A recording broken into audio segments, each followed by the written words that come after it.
empire does not collapse in a single explosion. It collapses when an army runs out of sea. In October 1781, nearly 8,000 British soldiers stood on a narrow strip of Virginia coastline, fortified, disciplined, and waiting for sails that never came. What unfolded at Yorktown was not a last stand. It was a calculated suffocation, and it ended the war. By the summer of 1781, General Charles Cornwallis had moved his British army into Virginia. He had spent months chasing rebel supply lines across the Carolinas. His campaign had been aggressive, tactically sharp, but it left him exposed. Cornwallis eventually chose Yorktown as a defensive position, a deep-water port on the York River. From there, he believed the Royal Navy could resupply him, or evacuate him if necessary. In correspondence with British Commander Sir Henry Clinton during the campaign, Cornwallis admitted the difficult position he was in. He wrote, "I have ventured these operations, as I could not remain here without losing my credit, nor could I retire without risking the loss of the troops." Cornwallis believed the sea would protect him. That assumption would decide the war.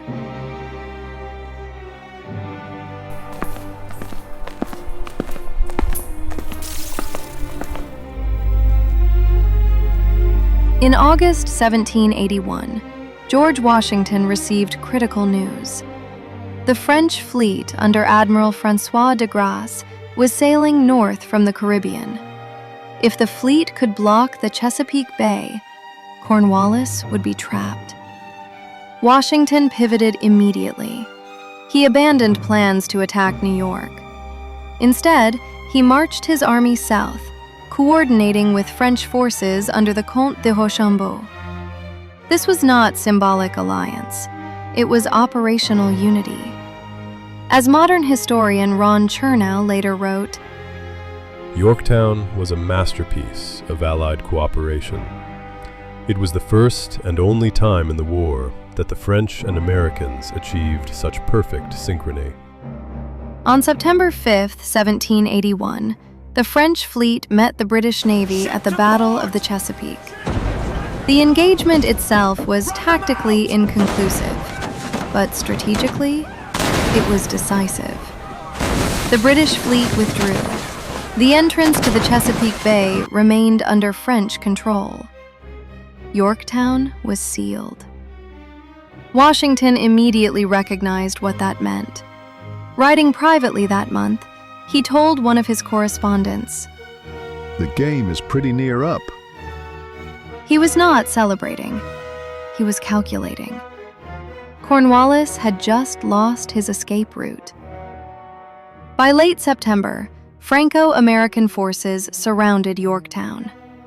Approximately 17,000 Allied troops faced roughly 8,000 British soldiers.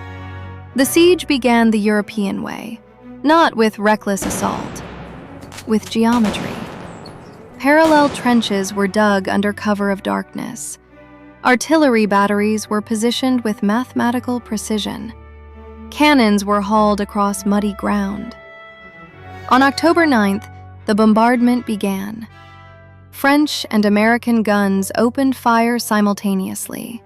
For days, artillery pounded British defenses. British guns answered at first. Then fewer did. Then fewer still. Washington observed from forward positions. He had waited 6 years for this moment, and he reminded his officers of what was at stake. "The eyes of all our countrymen are now upon us." By October 14th, Allied trenches had advanced close enough to threaten the final British defenses. 2 fortified outposts blocked the siege lines: Redoubt 9, Redoubt 10. Both had to fall. The assault would be carried out at night. No muskets, bayonets only. Hold the line! silence until contact. French troops stormed Redoubt 9. American light infantry advanced against Redoubt 10. The attack was swift and decisive. Afterward, Alexander Hamilton wrote to his friend John Laurens describing the assault. Hamilton reported, "The assault was made with so much resolution that in a few minutes we were in possession of the work." The redoubt had fallen. British outer defenses collapsed inward. Yorktown was now under direct artillery domination. Cornwallis attempted one final desperate move. He tried to ferry his army across the York River under cover of darkness, but a sudden storm scattered the boats. The crossing failed. The army remained trapped. Cornwallis now understood what was inevitable. In a letter written during the final days of the siege, he admitted the reality of his situation. I shall have the mortification to surrender.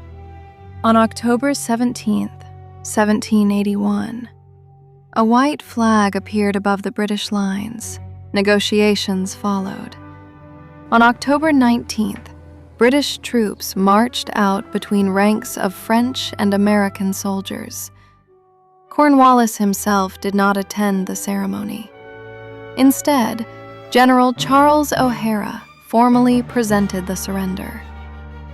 The Marquis de Lafayette later described the moment with theatrical clarity. He reportedly told a French officer, The play is over, Monsieur le Comte. The fifth act has just come to an end. The war did not officially end that day, but Britain's will to continue it did. Peace negotiations began the following year.